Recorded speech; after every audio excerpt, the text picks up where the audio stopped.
We told you we had living, breathing monstrosities. You laughed at them.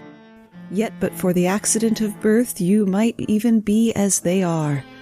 They did not ask to be brought into the world, but into the world they came. Thus begins a movie such as had never been seen before and hasn't been seen since. Tod Browning's 1932 movie, Freaks. My name's Moxie, and this is your Brain on Facts. When you think of MGM movies, your mind probably drifts to classics like Gone with the Wind and The Wizard of Oz, or maybe you think of the Bond franchise. You wouldn't immediately associate MGM with human oddities on display, but maybe you should. In the time before TV, before movie theaters, the highlight of your year might be the appearance of a traveling carnival with its games, rides, and of course, the freak show. Appearing in the 10-in-1 tent was sometimes the only work available to people whose bodies were born in such a configuration that they couldn't support themselves otherwise. Many freak show performers earned a good living in the end of the 19th century and the early 20th century, a living far in excess of that of the people paying to see them.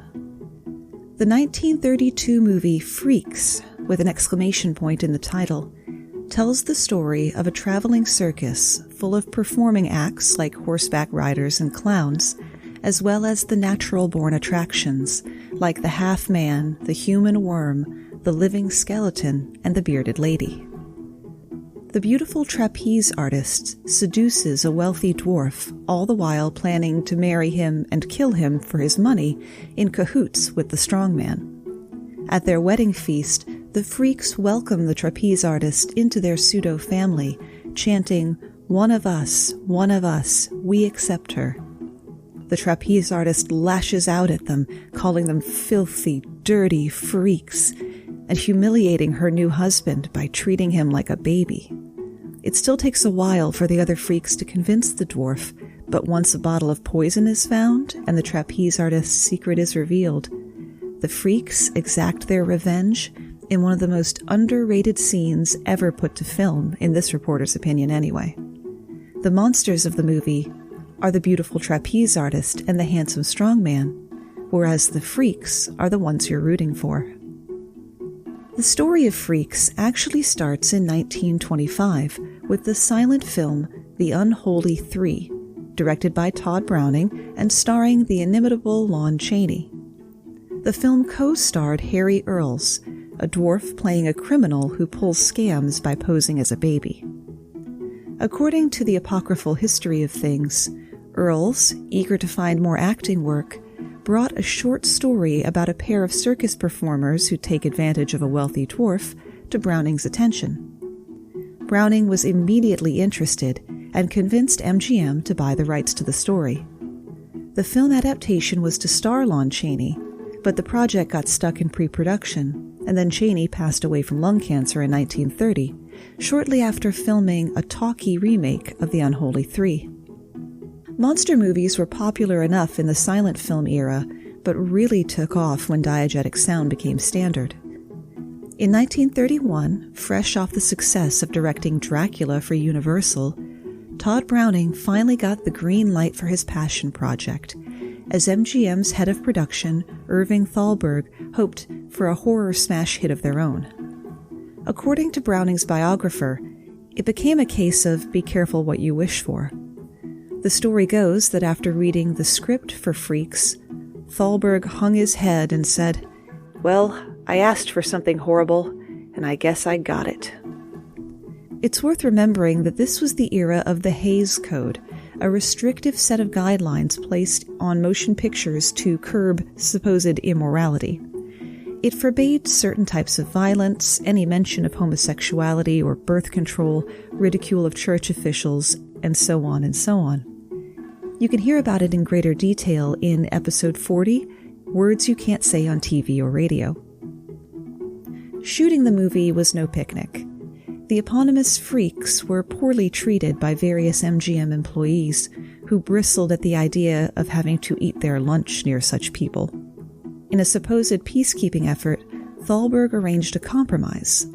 The more normal-looking cast members, like the dwarves Harry and Daisy Earls and the conjoined twins Violet and Daisy Hilton, could eat in the commissary, but the rest of the cast were relegated to a tent that was erected outside.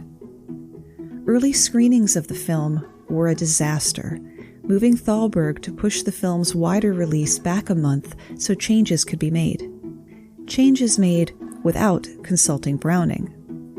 Thalberg cut the film from 90 minutes to around 60, cutting most of the revenge sequence and a number of the scenes that humanized the freaks, as well as adding a new opening and epilogue. Both audience and critical reactions were negative, with people fleeing theaters and one woman claiming the movie had caused her to have a miscarriage. Freaks actually did okay in a few cities, like San Diego, where the uncut version set a house record for ticket sales. But those exceptions weren't enough, and MGM pulled Freaks from theaters at a reported loss of $164,000, which was about half of its budget. The next year, in an effort to recoup some of that, Thalberg re-released the film without the MGM logo under the new title Nature's Mistakes. It did less well the second time. Freaks was essentially forgotten until the 1962 Cannes Film Festival, where it was shown and declared to be a neglected classic. Film archivist Raymond Rohr obtained the rights and marketed it as a cult film, whereafter Freaks became a staple of midnight movies in the 70s and 80s. A film about circus life was actually a natural step for the man born Charles Albert Browning in 1880. He had literally run away with the circus at age 16 after falling in love with one of the dancing girls. A natural entertainer, Browning worked as a clown and acted in vaudeville, which was where he eventually met director D.W. Griffith and got his first break in the movies in 1913, appearing as an undertaker. At some point, Browning dropped his birth name for Tod with one D, which means death in German, as well as trick or fox in Old English. Once he got to Hollywood, Browning never looked back, never returning to his family in Louisville, Kentucky, not even for his mother's funeral. Browning became one of the most successful directors in Hollywood, until he made Freaks. The industry as a whole, and Louis B. Mayer of Metro-Goldwyn-Mayer, never forgot or forgave him for it. Browning only directed 4 more films, 2 of them uncredited, before retiring to live alone with his dogs in Malibu until his death in 1962. Harry Earls, who put the idea for Freaks into Browning's head, was born Kurt Schneider in Germany in 1902, one of 7 siblings, 3 of whom were average size and 4 of whom were dwarfs. His sister Daisy co-starred with him in Freaks, playing the love interest he spurns in favor of the trapeze artist. Harry, Daisy, Gracie, and Ellie billed themselves as the doll family when all 4 worked together, though Harry and Gracie also toured as a duo, Hansel and Gretel. They adopted the last name of their manager, Bert Earls, who brought them to America and put them up in his family home. They toured with a Wild West show before being picked up by Ringling Brothers and Barnum and Bailey Circus and their greatest show on earth. Little People became the hot new thing in Hollywood, so the always sharp-dressed Harry began promoting himself and his sisters to directors. Separately or together, the siblings appeared in dozens of movies, including many Laurel and Hardy shorts. They were so ubiquitous, they became known as the Moving Picture Midgets. That was their marketing, don't at me. Their final movie appearance was in 1939's Wizard of Oz, where Harry was a member of the Lollipop Guild. Like all the other Munchkins, they were uncredited and poorly paid, earning, I kid you not, less than the dog that played Toto. This soured the Earls siblings on the movie biz, and they returned to stage life and the circus. The doll family retired from performing in 1958 and lived their remaining years in a state-of-the-art house in Florida, especially designed to suit their size. Another sibling pair that appeared in the movie were Daisy and Violet Hilton. The Hilton sisters were born in Brighton, England in 1908, pygopagus twins, meaning fused at the pelvis. Their mother rejected them, seeing the conjoined twins as divine punishment for getting pregnant out of wedlock, and she sold the babies to her boss, Mary Hilton, who had helped deliver them. Auntie, as the girls called her, recognized the commercial potential of conjoined twins and put them on display in the back room of a pub.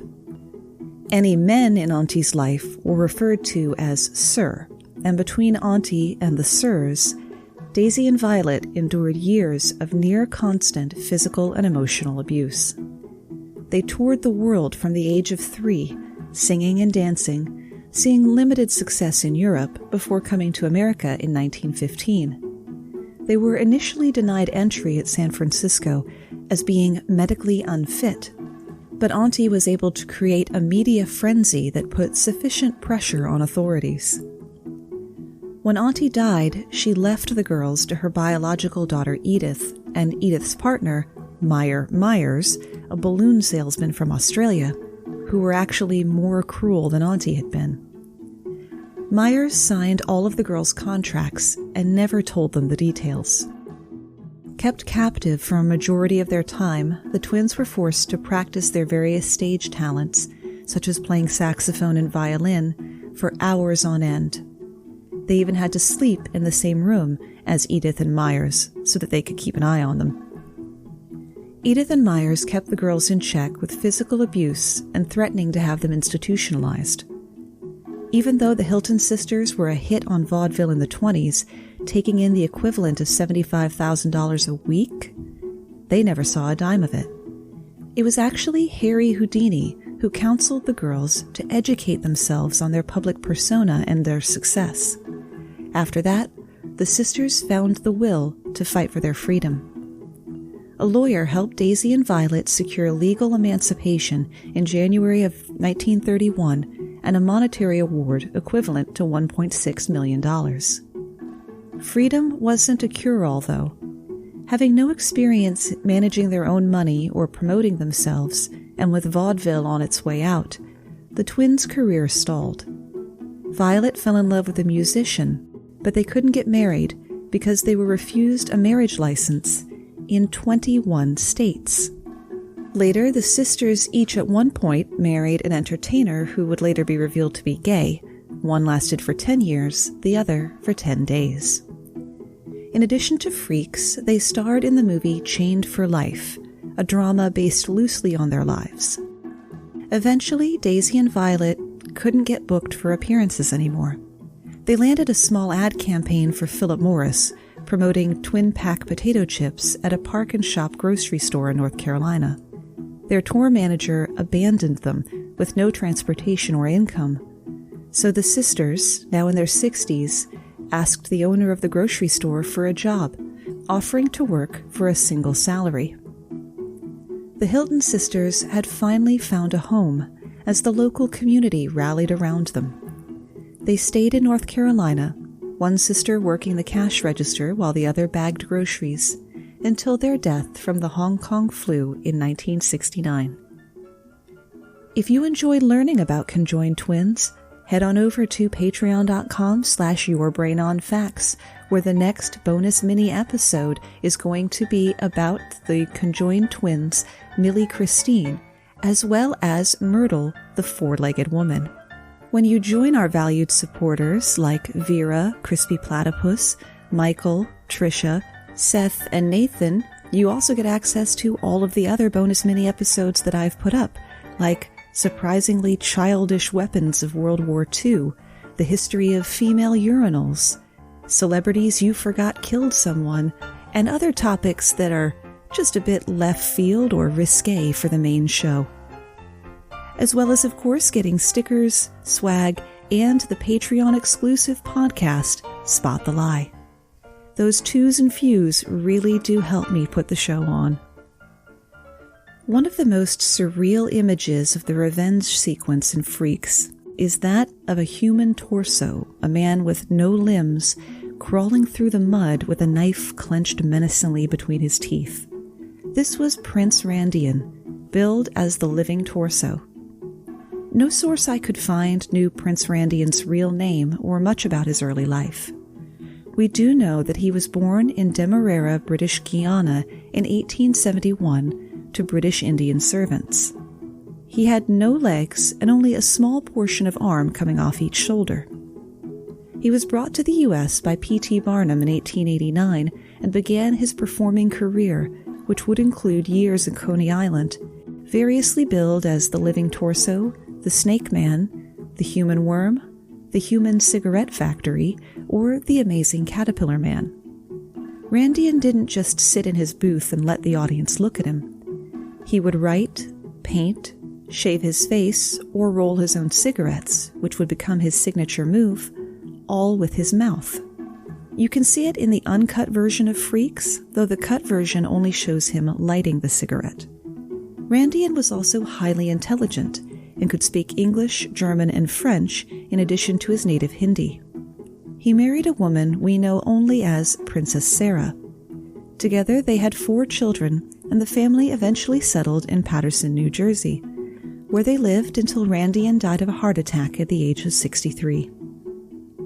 Most of the cast of Freaks signed up for the job of their own volition, the exception being the performers known then as Pinheads.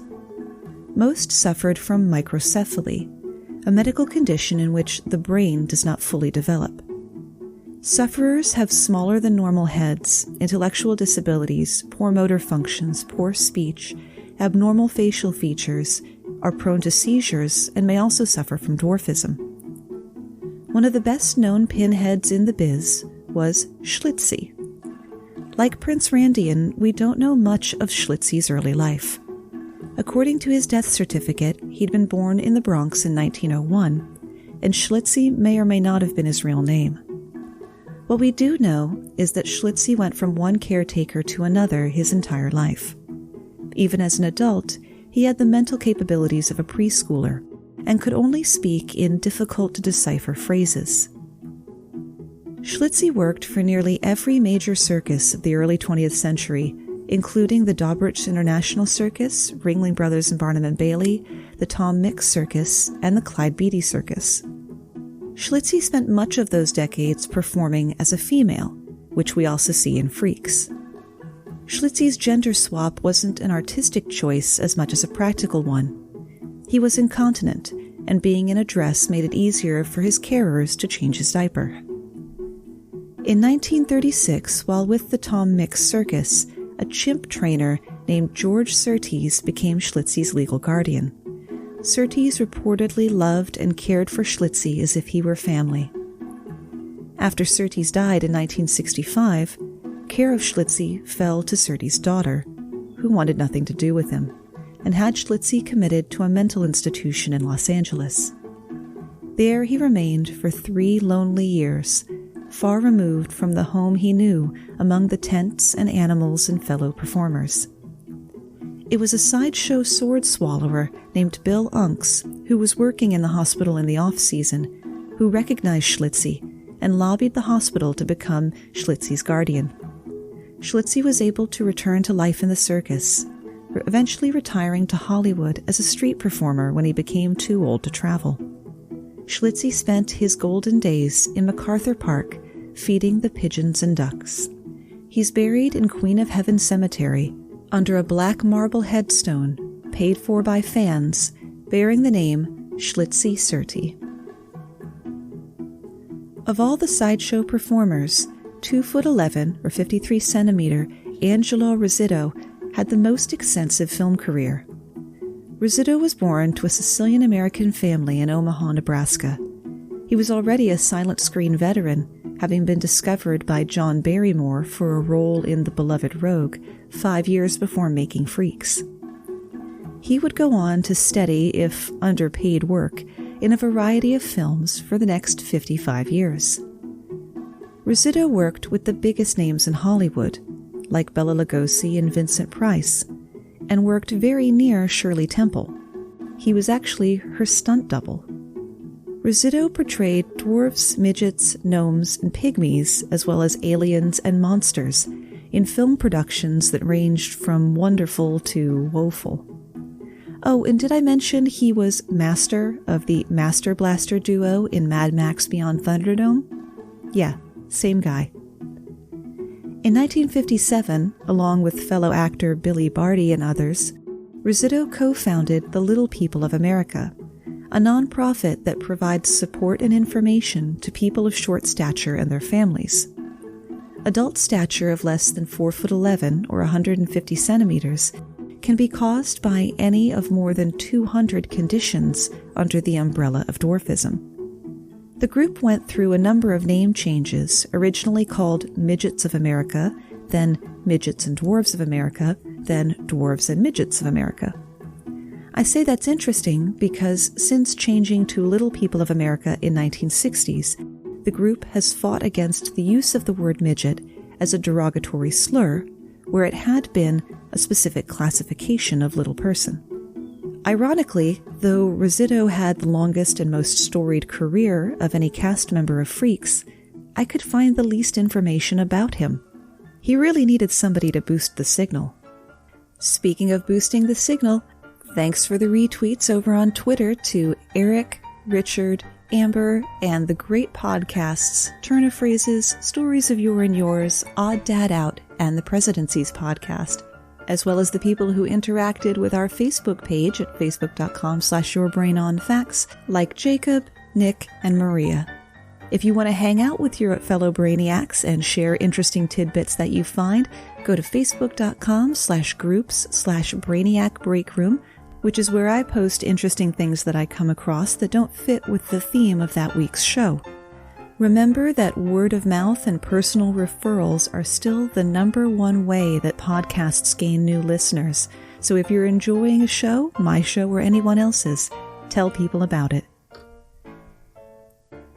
In August of 1911, Amelia Eckert gave birth to twin boys, the first as typical as could be, but the second looking as if he had been snapped off at the waist, as he himself would later describe it. John Eckert Jr. had a rare birth defect called sacral agenesis, an abnormal development or lack of development of the lower portion of the spine. Johnny did have lower limbs, but they were non-functional, and he kept them obscured under custom-made clothing. His parents treated him exactly as they treated his twin brother Robert and his older sister. By the age of 1, Johnny was walking around on his hands before Robert was even standing. Their sister Caroline taught the boys to read at the age of 4. Johnny was so popular in school that other boys would fight over who got to carry him up the front steps. The school did have to paint over the windows of his classroom, though, to stop curious people from gawking. At age 12, while attending a magic show at a local church, Johnny shocked the performer, John McCaslin, by scampering on stage when McCaslin asked for a volunteer. McCaslin saw dollar bills in this half-boy and convinced the Eckert family to sign both Robert and Johnny to a 1-year contract. After it was signed, McCaslin added a 0 to the duration, locking the boys into a 10-year contract. Despite that, the brothers enjoyed performing in the magic shows and were part of a trick no one could steal from them. Illusionist Raja Raboid would call for a volunteer for a hypnosis trick and pull Robert from the crowd. Robert would go into a box, the kind you use for sawing someone in half. Robert would secretly switch places with Johnny, and a dwarf performer wearing trousers hiked up over his head. When Raboid opened the box, the severed legs would run around the stage, with Johnny running on his hands after them. Stagehands would round them up, and Raboid would put them back together.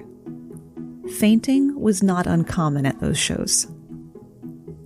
Johnny Eck, as he would be known, moved from the magic show circuit to the carnival, billed as a solo act, though Robert was there in the beginning of his career to make for a sharp contrast. Johnny was a natural entertainer, charming audiences dressed in his tuxedo atop a tasseled stool. In addition to his famous one-armed handstands, he also juggled and trained animals. Ripley's called Johnny the most remarkable man in the world. Outside of the carnival, Robert and Johnny were heavily involved in the arts, even conducting their own orchestra in Baltimore. After Freaks, Johnny appeared in 3 Tarzan movies before getting in an argument with his manager over terms for the picture Devil Doll. Eck didn't appear in that movie or any others. He later wrote in an unpublished autobiography, "Many nights I would cry, lying awake in the dark, thinking of how really wonderful and exciting it would be to be working in front of the cameras on all the different giant sound stages. I got to know each member of the film crew. I was accepted not as a monster freak, but as one of them, not 20 inches tall, but a miniature Superman. Best of all, I was special to director Tod Browning and his assistant Errol Taggart. I would ride many times alongside the great men on the big camera dolly while they were shooting scenes. Now it was all over." Done with show business, Johnny and Robert opened a small amusement park with a scale model train on which Johnny acted as conductor. I'd like to say retirement was peaceful for Eck, but in 1987, at the age of 79, he was badly beaten by burglars who had broken into his home, which severely damaged his faith in his fellow man. I'm not a religious person, but I have to hope there's a special place in hell reserved for people who would beat up an elderly man with no legs. Johnny spent much of his remaining 4 years alone. "I met hundreds and thousands of people," he told a Baltimore Sun columnist in 1979, "and none finer than the midgets and Siamese twins and Caterpillar Man and the bearded woman and the human seal with the little flippers for hands. I never asked them any embarrassing questions, and they never asked me. And God, it was a great adventure." One member of the Freaks cast left an impression on audiences without saying a single word, that being Cuckoo the Bird Girl. Cuckoo was born Minnie Woolsey in 1880 with a rare disorder, Virchow-Seckel syndrome. Virchow-Seckel is also known as Seckel dwarfism, Harper syndrome, or bird-headed dwarfism. It's characterized by short stature, a small head, narrow bird-like face, large slanted eyes, a recessed jaw, and mental retardation of varying degrees. In addition, Woolsey was also bald, toothless, and almost totally blind. Woolsey was taken from a Georgia insane asylum by a circus showman who dressed her in an Indian costume and christened her Minnie Ha-Ha. She would perform later at Coney Island as the blind girl from Mars. Offstage, Woolsey would sit motionless for hours, not reacting to anything around her. Still, she managed to get into a feathered bird costume and dance on the table during the wedding feast scene of Freaks. She was only Cuckoo in the movie, because a castmate, Elizabeth Green, the stork woman, was already billed as Cuckoo the Bird Girl in the circus sideshow circuit. Somewhere along the line, their titles got mixed up, and thus Minnie was forever known as Cuckoo the Bird Girl. Woolsey's precise date of death is unknown, but reports exist of a car nearly running over her in 1960, which means she made it to at least 80 years old. And that's where we run out of ideas, at least for today. Minnie Woolsey has an unexpected legacy in the form of New Zealand woman Sarah Houbolt. She too was born with Virchow-Seckel syndrome, complete with a tiny body, significant blindness, an odd face, and bare wisps of hair. Like Woolsey, she performs on stage and TV as Cuckoo the Bird Girl. Unlike her namesake, though, this Cuckoo does not have mental impairments. In fact, she holds 3 degrees and gave a TED Talk in 2017 on designing for function and universal access. Remember that you can always find the script and the research sources at yourbrainonfacts.com. Thanks for spending part of your day with me.